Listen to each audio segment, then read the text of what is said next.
प्रिय विद्यार्थियों, मैं डॉक्टर देशराज वर्मा, सह आचार्य हिंदी, राजकीय महाविद्यालय राजगढ़, अलवर, राजस्थान। हम बीए प्रथम वर्ष हिंदी साहित्य के प्रथम प्रश्न पत्र में महाकवि सूर के संकलित पदों में भ्रमर गीत के पदों का अध्ययन कर रहे थे, उनकी व्याख्या विश्लेषण कर रहे हैं। इसी क्रम में हम अगले पदों को देखते हैं।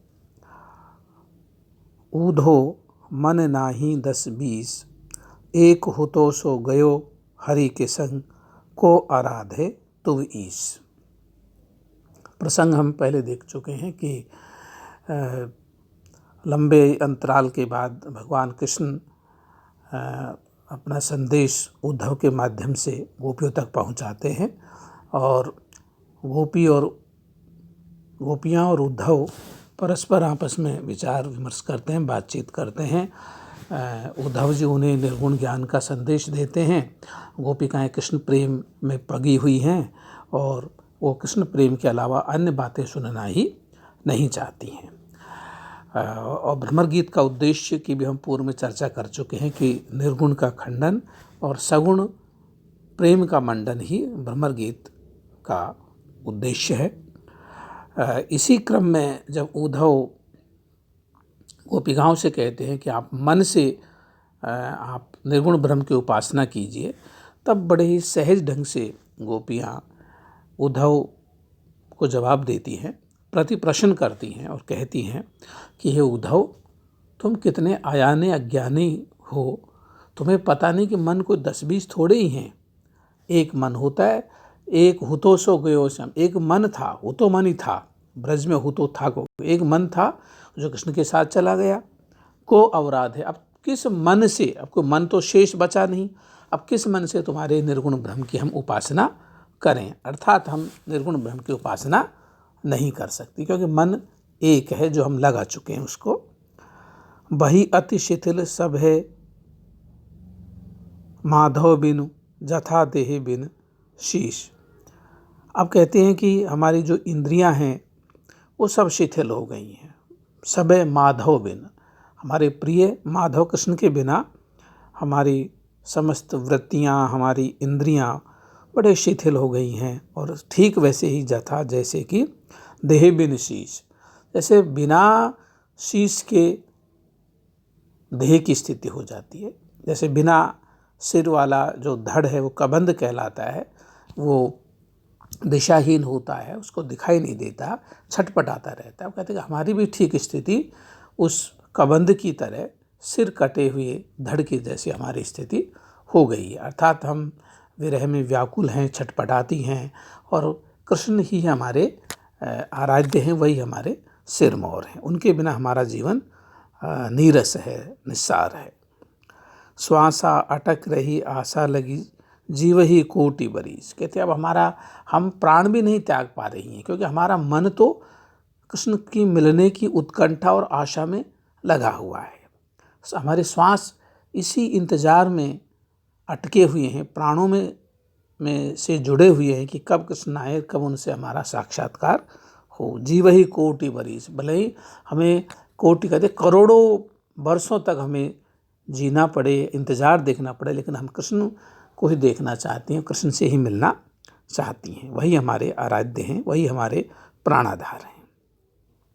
तुम तो सखा श्याम सुंदर के सकल जोग केस। आप कहते हैं कि तुम तो श्याम सुंदर श्री कृष्ण के बाल सखा हो, मित्र हो, तुम उनसे अच्छी बुरी सारी बातें कर सकते हो।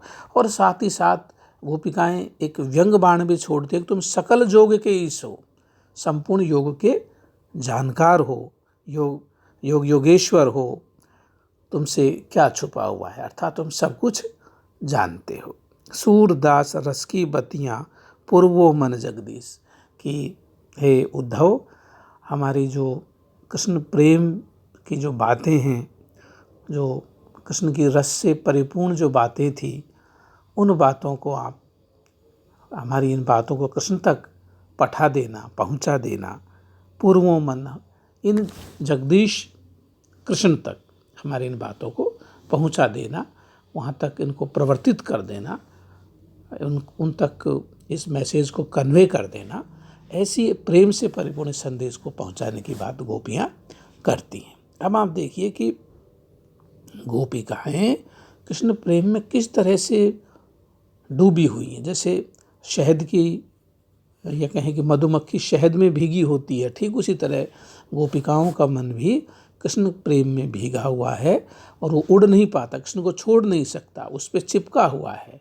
और माधुर्य, प्रेम का माधुर्य उनको छूटने नहीं देता, कृष्ण से दूर नहीं होने देता। नेक्स्ट पद में देखते हैं कि निष्दिन बरसत नयन हमारे, कि हे उद्धव, आप हमें निर्गुण ज्ञान का संदेश देते हैं, ज्ञान योग और भभूत रमाने की, भस्म रमाने की शिक्षा देते हैं, लेकिन हम स्त्रियां हैं, हमारा स्त्रियों का मनोविज्ञान, हमारी वृत्तियां और हमारी प्रवृत्तियां अलग तरह की हैं। निष्दिन बरसत नयन हमारे, रात दिन हमारे नेत्रों से आंसुओं की बरसात होती रहती, हम विरहिणी हैं, हमारी आँखों पर आंसुओं का सावन लगा ही रहता है। सदा रहते पावस ऋतु, पावस कहते हैं वर्षा ऋतु, इन आँखों में सदैव वर्षा ऋतु रहती है। मौसम विज्ञान के अनुसार तो 2-3 महीने 3 महीने की बारिश का महीना सावन भादों के महीने होता है, लेकिन हमारे तो निष्दिन लगातार इन आँखों से आंसुओं की बरसात ही लगी रहती। जब ते श्याम सिधारे, जब से कृष्ण यहाँ से गए हैं, मथुरा गए हैं, तब से इन आँखों में बिल्कुल बरसात, विरह और आंसुओं की बरसात ही लगी रहती है। द्रग अंजन लागत नहीं कबहूँ, उर कपोर भय कारे, कहती हम आँखों में अंजन आंजती हैं, काजल लगाती है, लेकिन काजल टिकता नहीं है। आंसुओं से काजल भीग कर धुल कर नीचे टपकता है, टपक कर हमारे वक्ष स्थल पर, हमारे छाती पर और हमारे कपोल पर, हमारे गालों पर आकर हमारे इन सब को कालिमा से ओतप्रोत कर देता है। अर्थात अंजन, जो काजल आंसुओं से धुल कर के जो आंसू काले होते हैं, उन काले आंसुओं से हमारे कपोल, हमारे गाल, हमारे जो वक्ष स्थल है, सब जगह ये आंसुओं का और अंजन का, काजल का कालापन दिखाई देता है। काले हो गए हैं ये, कंचों की नहीं सूखत सुन सजनी। हे सखी, एक अन्य सखी को संबोधित करते हुए गोपी कहते हैं कि लगातार आंसू की बरसात होने से हमारा जो कंचुकी है, हमारी जो ओढ़नी है, हमारा जो वस्त्र है, वो कभी सूखता ही नहीं है, लगातार गीला ही बना रहता है। उर बीच बहुत पनारे, और हमारे हृदय में आंसुओं के पनाले, नदी नाले बहते रहते हैं। अब यहाँ विरह का अतिशयोक्तिपूर्ण चित्रण हम यहाँ देख सकते हैं। सूरदास प्रभु अम्बु बढ़ो है, सूरदास कहते हैं कि अम्बु कहते हैं पानी।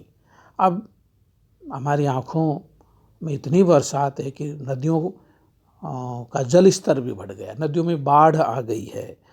गोकुल लेहु उबारे, हे कृष्ण आकर के गोकुल भी डूबने वाला है। पहले तो बारिश हो रही है, फिर हमारे आंसुओं से निकलने वाली धाराओं से जल स्तर और बढ़ गया है, ये संपूर्ण गोकुल डूबने वाला है।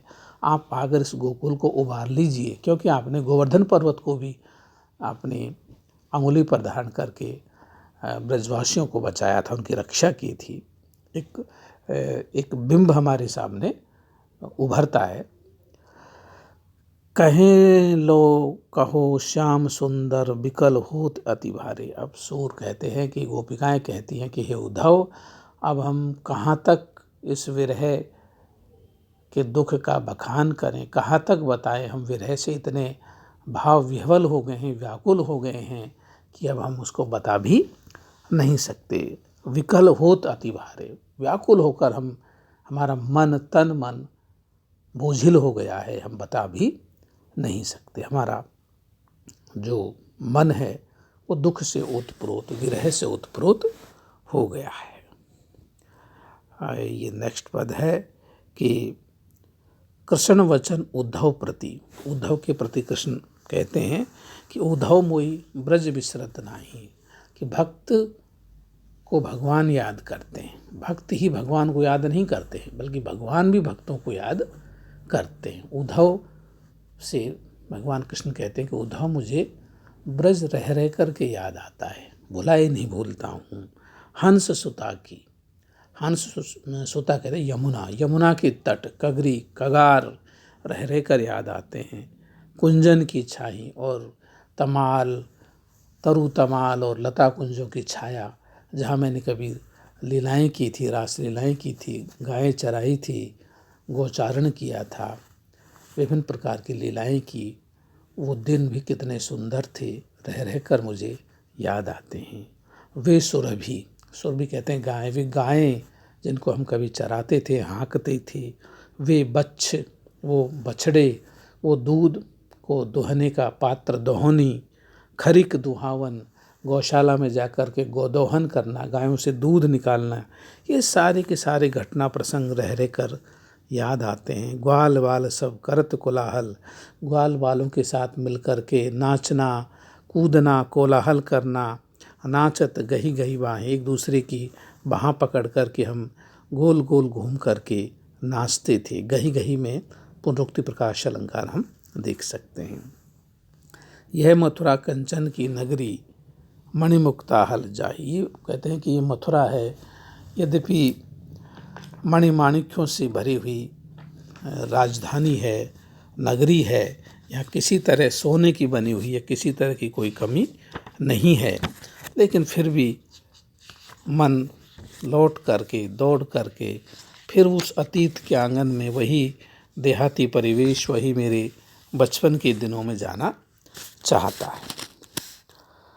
जब सुरति आवत वासुकी, जब मुझे बचपन के उस ग्रामीण परिवेश की, जहाँ गाय चराना, पशुपालन संस्कृति, ग्रामीण संस्कृति का स्मरण होता है, जिए उमगत, जिए हिलोरे लेने लगता है, मन प्रफुल्लित होकर भाव विह्वल हो जाता है। तनु नाही, शरीर से तो मैं बाहर गुरु गंभीर दिखाई देता हूँ, मथुराधीश दिखाई देता हूँ, लेकिन अंदर से मेरे अंदर तूफान मचने लगते हैं, अंदर से हिल जाता हूँ। अनगन भांति करी बहु लीला, अनगिनत भांति मैंने बचपन में नाना प्रकार की लीलाएं की, नटखटपन किया, शरारतें की, और धन्य है वो मेरे माता पिता यशोदा मैया और नंद बाबा, जिन्होंने मेरे सारे नटखटपन को सहन किया और मुझे बचपन में वो सुख प्रदान किया, और मेरी शरारतों को भी उन्होंने सहन किया, बड़े उल्हाने सही मेरे को लेकर, लेकिन धन्य है उनके प्रति कृतार्थ भाव, कृत होने का एक भाव, अपने यूँ कहें कि भगवान कृष्ण अपने माता पिता के प्रति कितना सम्मान प्रकट करते हैं, और इस सम्मान की आज के ज़माने में बड़ी भारी आवश्यकता महसूस की जाती है। सूरदास प्रभु रहे मौन वह, कहीं कहीं यह कहीं कहीं पछताई। सूरदास कहते हैं कि भगवान कृष्ण उद्धव से बचपन के उन बातों को, उन घटनाओं को, उन विभिन्न प्रकार की लीलाओं को, अपने बाल सखाओं को, माता पिता सभी को याद करके चुप हो जाते हैं, उनकी वाणी अवरुद्ध हो जाती है। उस अनिर्वचनीय सुख को का स्मरण करके भगवान कृष्ण मौन रह जाते हैं, निरुत्तर हो जाते हैं, शब्द नहीं निकलते हैं, कहीं कहीं पछताए, और कह करके पुरानी बातों को, अतीत के आंगन में उनका मन विचरने लगता है और पछताते हैं।